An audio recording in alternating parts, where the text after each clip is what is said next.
Welcome to War Thunder with Subdued. The patch is in. It's been in now for a couple of weeks, and we've all had a chance to play with the wonderful Crusader, the incredible Su-17, the brandy spanking new Mirage 3E, and that's all well and good. For the most part, everything is working as it should, other than a few glitches, which I'm sure Gaijin will get around to fixing. But the one thing they desperately need to work on is maps and the size of maps.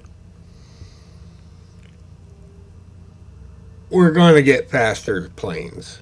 Now, in the past, they said 125 kilometers by 125 kilometers was the maximum size that they could make a map.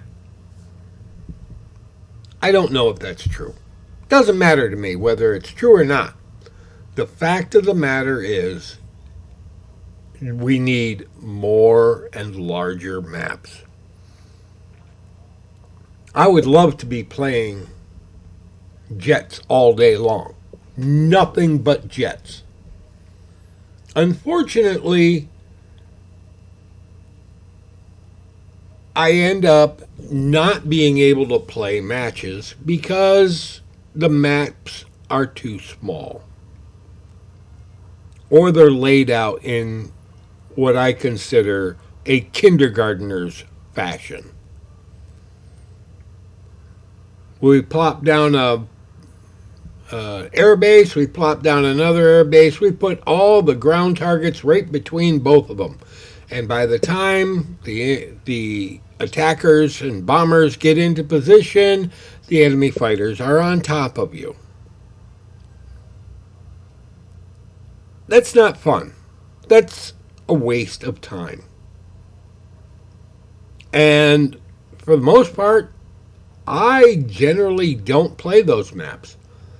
One of the maps that I just got offered was Korea.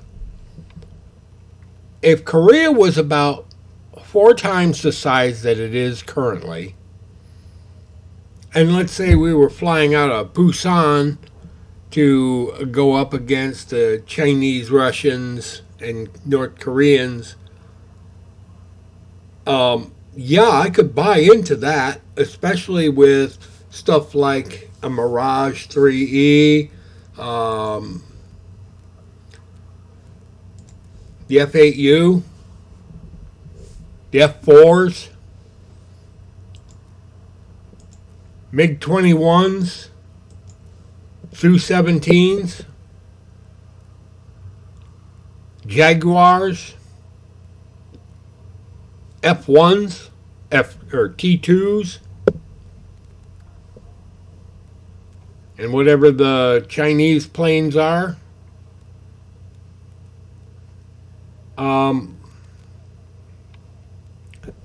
That is the main problem that I see with the game at this time. The maps are too small. The maps are laid out in a very parochial manner. Or I should say, childish manner. I don't have time. I've got to get these things out quick.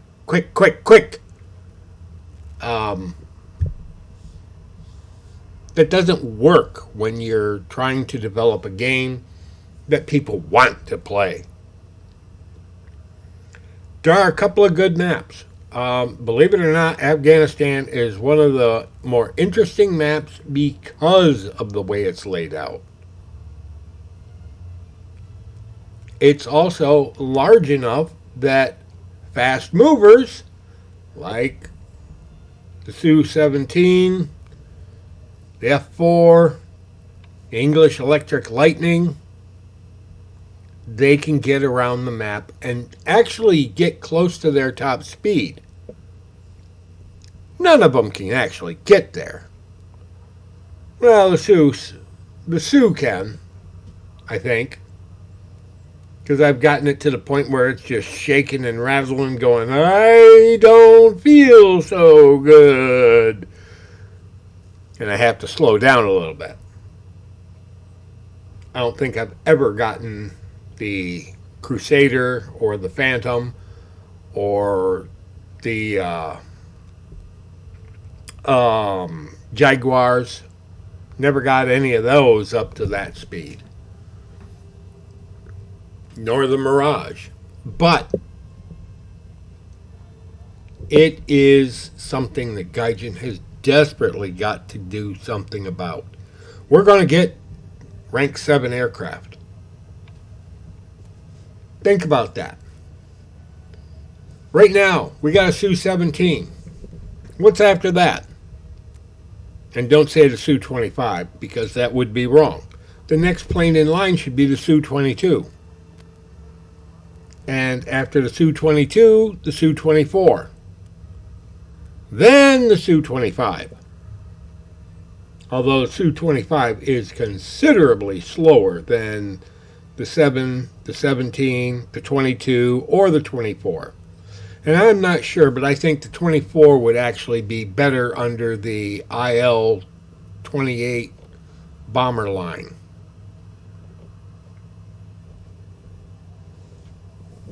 That would probably be a better place for it. But the Su-22 should be coming in right after the Su-17. And then maybe the Su-25. What are we going to do with the MiG line? We've got that magnificent MiG-23. However, I don't really think it's that magnificent. But another swing-wing, high-speed, low-drag aircraft that's supposed to be a fighter. And the Su-27, or not Su-27, the SU, or the MiG-27, which is a ground attack plane. That should probably come after the Su-22. And that would bring everything up. That would basically fill Tier 6, Rank 6. Now, I don't expect any of the Russian strategic bombers. Nobody should expect any of those. And nobody should expect the English or the American or anybody else's strategic bomber. We don't need strategic bombers. They're not something you want to put into the game. They will end up being big, fat, lazy targets. Unless you give them a repair cost of one Lion. I mean, other than that, they're just going to be big, fat targets. Anybody with a radar is going to be able to lock onto them and light them up. Now, yes, they're going to have their own defenses, but it isn't going to be enough. Trust me. You talk about a B-52 with 8 screaming engines underneath the wings. It's not going to be able to put out enough flares and chaff to be able to ward off all the incoming fire that's going to come its way. And even if it could, it couldn't output enough firepower to prevent a gun run, because it's only got cannons in the back. It has no other turrets. I don't know about the Tu-95. The Bear is a completely different animal, and I don't know enough about it. Don't care, really. And then there's the British bombers. I think they're the V bombers, which culminated in the Vulcan, Avro Vulcan. And then there's the Victor and the something else. Valiant. I don't remember the French getting anything in the strategic bombing vein, but they've already got their high speed, low drag bomber, the Voitures. I haven't repaired that yet. Wow.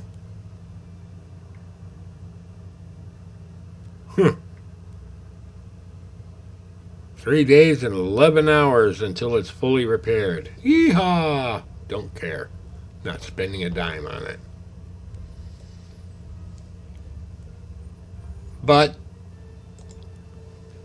this is something Gaijin has got to do. The maps are just not big enough for these new jets. And Tier 7's coming, baby. Tier 7. That's probably where the MiG-23 is going to end up. And the U.S. is going to end up there too. I have no idea what they're going to give us. Tomcat, possibility. F-16, yep. F-15, mm-hmm. Those are the major players. Then we've got the F-106, the Delta Dagger, or Dart. Dart. The Dagger was the 102. 102 is a bit slower. Quite a bit slower. F-111, Aardvark. And that would be in the bomber range. The A-5 Vigilante, a bomber. Navy's side. I mean, we're talking about very fast aircraft that take a long time to get up to speed and are best at altitude. Now, we need maps that are on the scale of about 250 kilometers on a side. And if you don't think that we need that, you would be sadly mistaken. We definitely need that much room for these high-speed planes. And the matches need to be cut down dramatically and increase the detection range. Not the radar detection range, and even that needs to grow considerably. Because with newer planes are going to come newer weapon systems. Newer weapon systems are going to mean longer ranges, harder to avoid weapons. The Amram Aim 120. That thing's got a really long range. And it's got its own seeker. It carries its own broadcast and receiver. So once you lock up a target with an AMRAAM, you might as well get ready for some pain. Not to mention it's got really high maneuverability. Probably on the order of 30 Gs or better. That combined with a long range, F-14, Phoenix missile, AIM 54, the Hughes Phoenix. That thing's got a 120-mile range. And it's best if launched from high altitude. Why? Because when you fire it, it climbs. It gets up into the stratosphere, way up, before doing its diving attack at about Mach 4, if not higher. It's a big missile, too. So even a near miss is going to cripple a plane.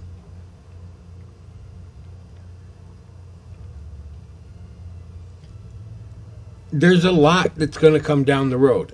I'm not part of the partner program. I have no NDA to guide me. I have nothing. I get nothing from Gaijin. I don't want anything from Gaijin. I'm a player. I'm a player who's got opinions. You might not like my opinions, and there are people out there that just detest what I say. I don't care. But what I do care about is civility. These maps that we are currently forced to play on are obscenely small.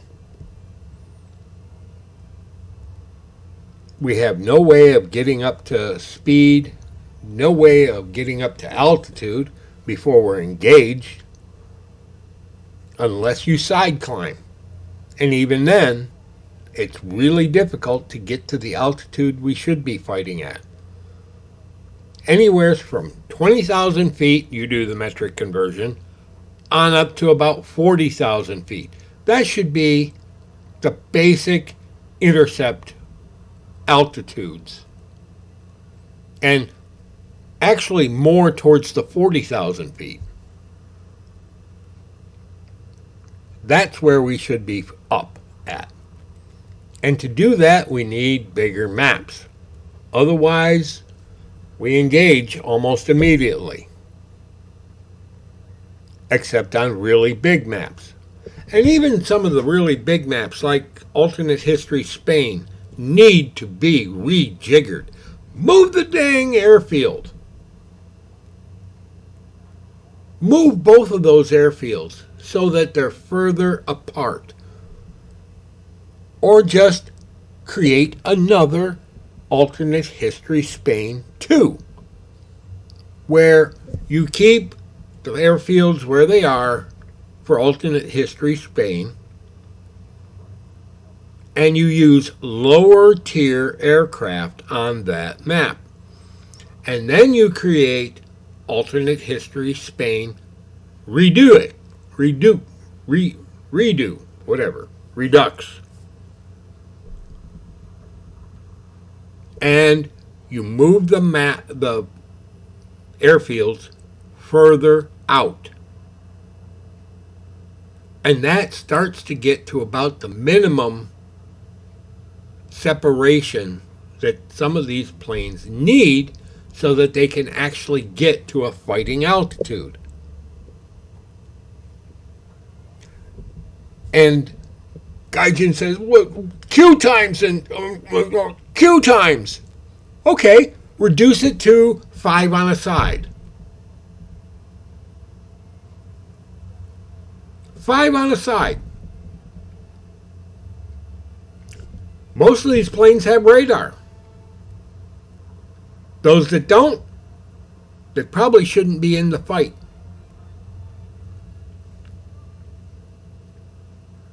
And there should be an actual job that the fighter teams have to do. Alternate History Spain is interesting because you've got 2 patterns of bombers. You've got PE-8s, which I think is a joke, and B-29s, which again is a joke. That's fine if we're dealing with MiG-15s and below and F-86 5A or A5 Sabres and below.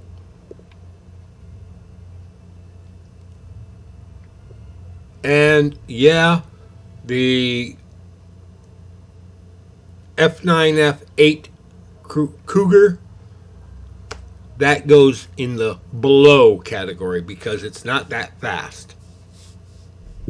Even though it can carry 4 sidewinders. They're not the best sidewinders. But the bombers need to be changed out. And it should be one side defending the bombers, the other side trying to remove the bombers. And they should be updated.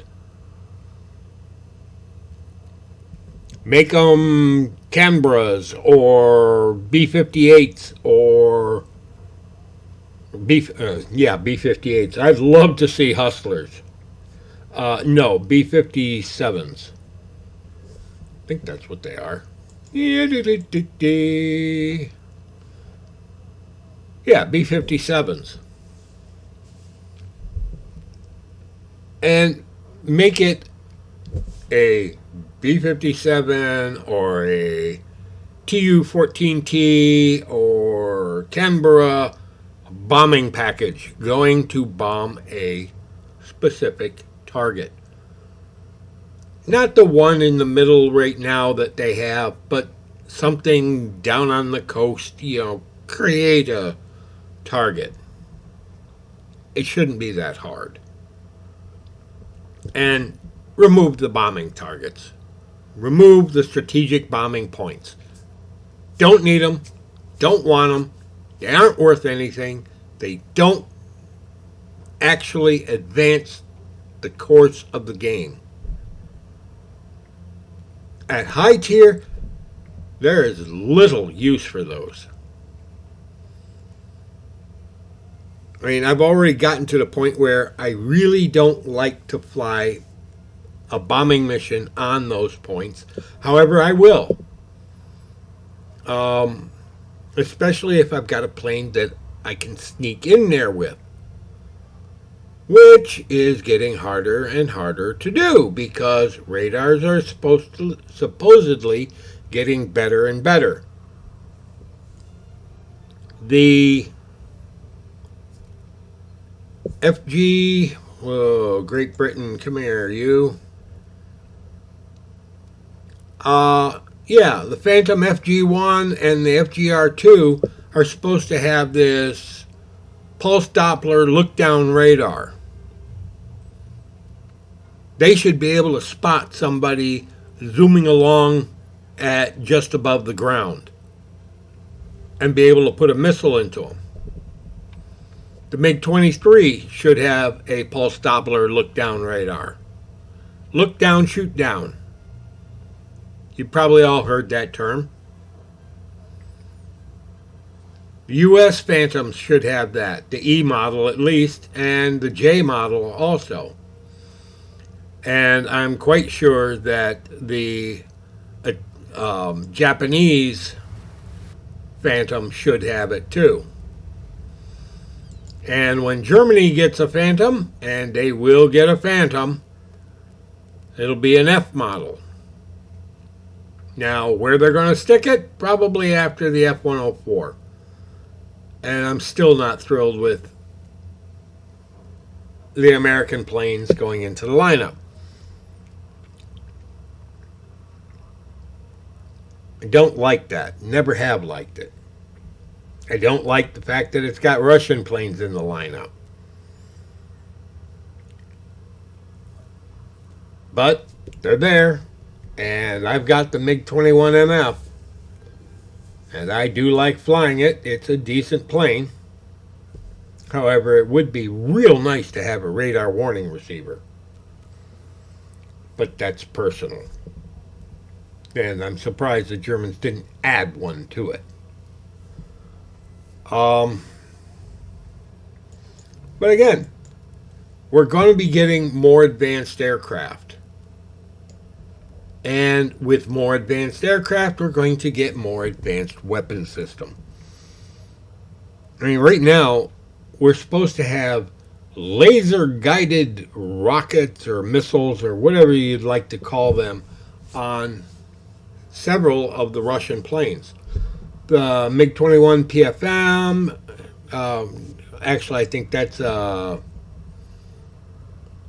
M-Close, whatever that is, manual guidance to the target. But we're supposed to have a laser guidance on the 2 additional missiles for the Sioux. Let's see. the KH-29L and the KH-25. Those are supposed to be laser guided. Well, that's all well and good. And it'd be real nice if that were working properly and the laser would continue to hold on a target and track the target while you maneuver the aircraft, so you don't have to be driving in straight behind the missile that you just fired because the laser does not stay tracking on the target. Now, I don't know the Russian system. Maybe the Russian system did stay locked on the target. If it did, it needs to do it in the game. If it didn't, then the KH-25 and the KH-2019 are pretty well, they're like not that good. They're an area effect weapon or an anti-shipping weapon, going up against anything up to the size of a destroyer. Problem is, you ain't going to be flying this against destroyers. Until naval advances to a point where destroyers can actually defend themselves against a plane of this era. And I say this era, not this battle rating, this era. This is a 10.3 plane. Let's look at, I'll go to my naval in the American fleet. The most advanced one at the moment, and do not count the North Dakota as advanced, that is a pre-World War I ship. The New Orleans is a pre-World War II ship. Now the Baltimore, that is a World War II, post-World War II. It was kept in service for a while. The Cleveland was kept in service for a while. The Brooklyns were pretty much decommissioned and sold off, aka General Belgrano of Argentina. And if they weren't sold off, they were scrapped. You get down into the destroyers, the most advanced destroyer we have, not the Caldwell, not the Phelps, Porter, Somers. Those are the most advanced destroyers we have. We're going to have to wait until we get stuff like the Sumner class. Or not Sumner. Oh, it's been so long since I researched destroyers. But destroyers that were built in the 1950s and 1960s. And I mean, yeah, we had Goering class destroyers up until 1970s because we needed ships. And they functioned. And they worked. And they continued to work. And then we sold a lot of them off. Mexico got some. All sorts of different countries got some of these destroyers. We sent some into the Mediterranean to various countries. But all those destroyers are still guns only. No missiles. It isn't until you get into the 1960s when you get to Truxtun, which was a, well, let's just say a lot of things started to change in the 1960s. Actually, in the late 1950s, when the Terrier missile system was created. And That was an anti-aircraft missile. About 40-mile range. Fired from a ship. Not bad for first try. But it set the basics for what became the Standard missile. And right now we're up to something like the SM-6. Standard missile is quite prevalent in the U.S. fleet. I don't know what the Russians use. I don't know what the Brits use. I don't know what the French or the Italians use. And God only knows what the Chinese are using. And then there's the Swedes, which I have no idea what their navy's like. Don't care. Fleets are not that important to me until we get something worthwhile. And it's going to take a long time. And battle compression in fleet action is going to get brutal. Brutal. They're going to have to compress that heavily to keep it to rank 7.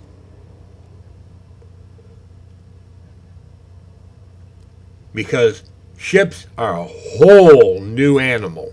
You think aircraft are impressive and have a lot on the ball, or tanks have a lot on the ball. Ships are a whole new level of complexity. They have surface-to-surface weapons. They have surface-to-air weapons. They have surface-to-underwater weapons. They can put torpedoes in the water, depth charges in the water, RBOC to spoof missiles. RBOC stands for Rapid Blooming Offboard Chaff. They have phalanx Gatling guns. And the Russian version, which is already on their carrier. The Russian carrier has a Gatling gun, or 2. And it's absolutely brutal to get near that thing on alternate history Spain. Absolutely destructive to get anywhere near that thing. Because it's a stable platform, and it's got a gun, and it's got radar control, and it goes after you. And I don't care what altitude you come in at, it's going to shoot and kill you.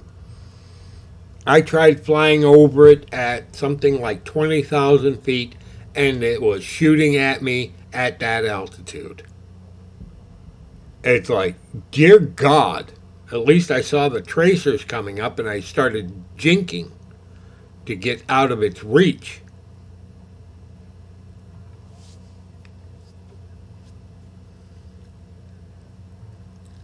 So there's a lot coming down the road, and to the foundation of what they have needs to expand. They need to make bigger maps, better laid out maps, maps that have a purpose, missions that have a purpose. I'm not going to complain about the F-8U-2 being a fragile ghost. It is. It's ridiculous. You try and maneuver in the plane, wings rip. And it was a dogfighter. This is a plane that would dogfight with the Russian aircraft in Vietnam. Not Russian, the North Vietnamese. So whoever is going to complain about that, don't.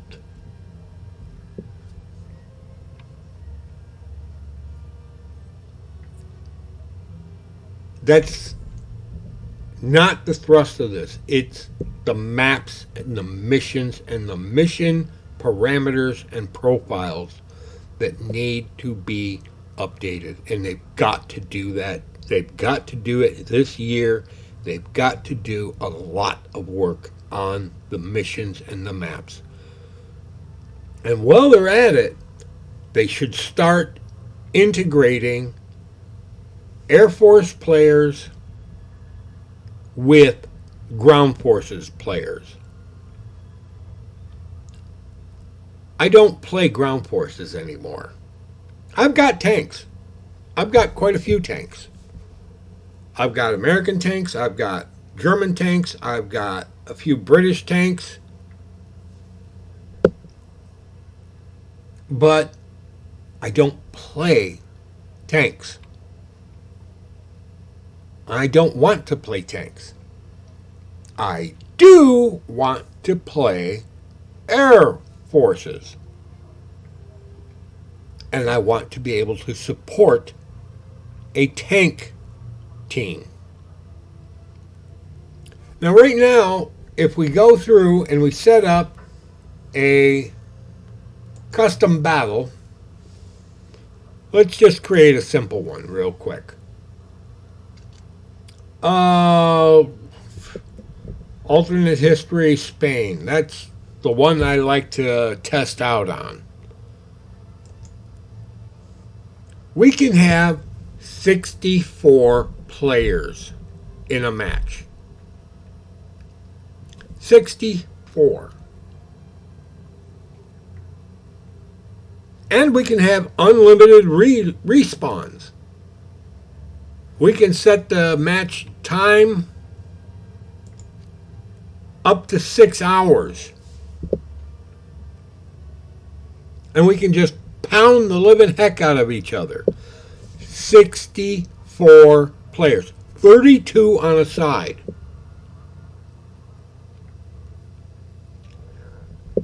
I bet there's helicopter players that would love to play helicopters only against ground forces. I haven't even talked about helicopters.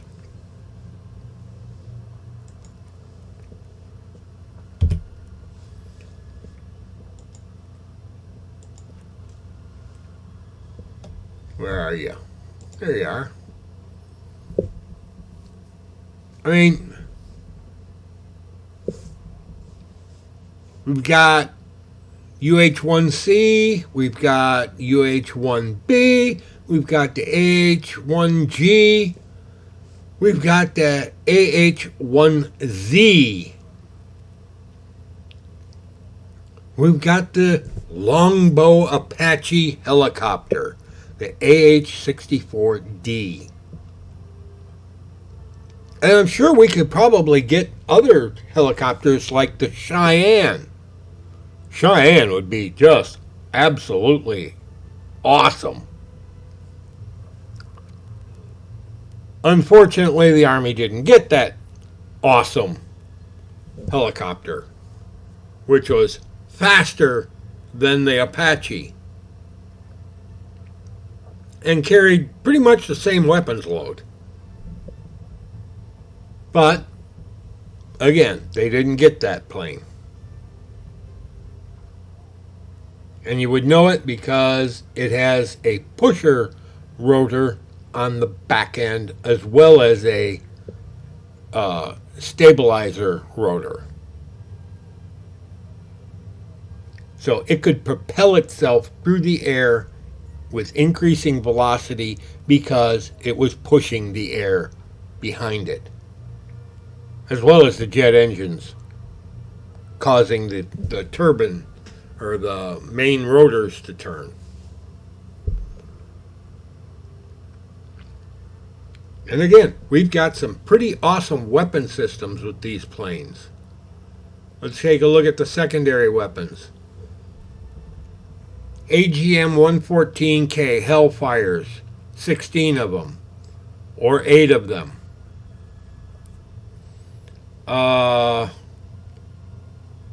8 Hellfires and 70 Hydras. Yeah, this thing carries a lot of death. And there are players that probably would love to play that plane or that chopper without having to drive a tank first. But I'm sure there's plenty of tankers that are like, I don't want to see those helicopters. I don't want to see airplanes either. Close air support is a cancer. Yeah, okay. Well, mainly it's because nobody is balancing their team properly. Nobody's talking to one another. Everybody's getting into an MBT and screaming around the battlefield until they're screaming, period. Because either a helicopter lit them up or a plane on close air support lit them up.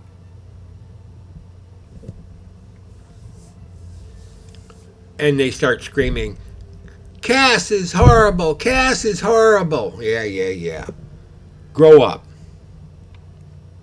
Somebody needs to be in an air defense unit. An air defense unit happens to be something like, I don't know, ADATS, M247, M163. Do any of those ring a bell with anybody? I mean, seriously, do they ring a bell with anybody? And I'm sure nobody wants to talk about ZSU 23-4, ZSU 37-2, ZPRK 256, Tunguska.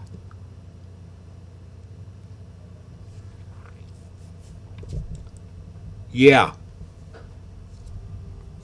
Somebody needs to be driving the air defense vehicles.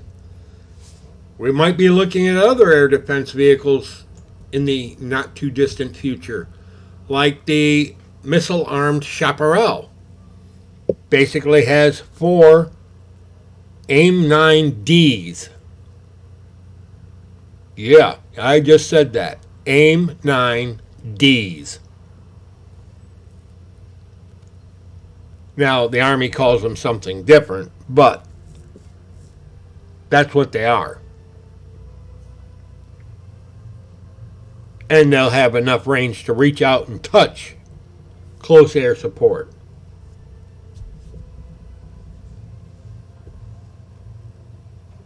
Of course, the thing looks like weird. But just because it's weird doesn't mean it doesn't work. They only took them out of service in either the late 80s or early 90s. I think the late 80s.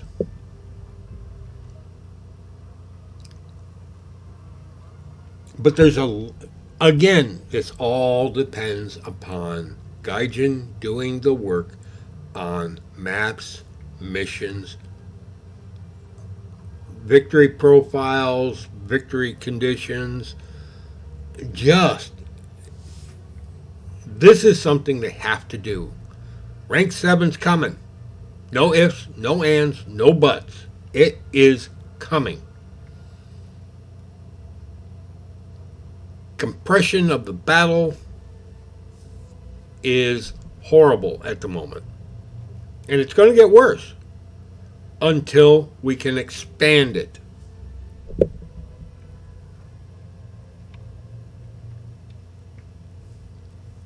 And again, ships, don't look for ships to be much of a thing until such time as they start advancing into the missile-toting range. I think the first missile-carrying U.S. warship was the Chicago class, which basically started out as a Baltimore-class cruiser. And boy, did they re-engineer it. It looked ugly as hell. But, I mean, that's what's coming down the line.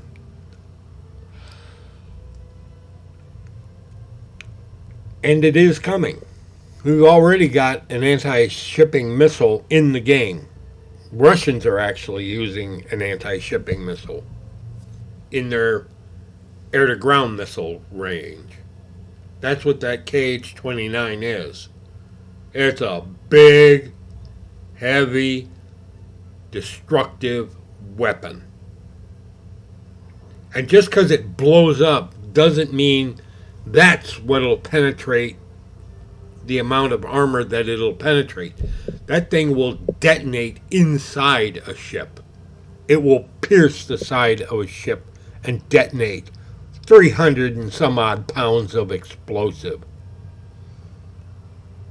It's going to make a big ass hole. Pardon my language.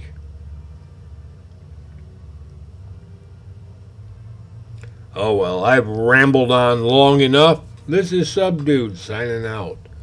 Y'all have a pleasant today, a better tomorrow. We'll catch you in the sky and air realistic. And Gaijin, please take note of this. And the reason you need to take note of this is because your game is getting stale. Take care, folks.